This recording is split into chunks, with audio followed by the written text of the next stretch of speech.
Dodi kangen band talak cerai Ayu Rizky, kini tak tinggal serumah lagi. Istri dari Dodi Hardianto atau lebih dikenal Dodi Kangen, Ayu Rizkyani mengungkapkan alasan sang suami melakukan talak cerai satu kepada dirinya. Menurutnya perbedaan visi, misi dan komitmen dalam berumah tangga menjadi alasan keduanya kini memutuskan berpisah. Ayu Rizkyani dan Dodi Kangen Band sudah tidak lagi serumah sejak Mei tahun 2023. Intinya sih lebih udah enggak satu visi misi dan komitmen lagi, gas sepemikiran lagi, kata Ayu Rizkyani. Kemudian Ayu sendiri tidak bisa menjelaskan secara detail masalah rumah tangga mereka. Sebab masalah rumah tangganya bukanlah sebagai konsumsi publik.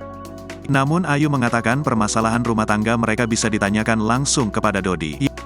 Ya saya enggak mau jawab ya, silakan nanti Dodi saja yang berbicara bebas, saya gak mau buka aib satu sama lain, tutur Ayu. Diketahui aku baru saja menerima talak cerai satu dari sang suami, Dodi Kangen Band. Iya benar, saya dan Mas Dodi bisa cerai talak satu secara agama, kata Ayu Rizkyani.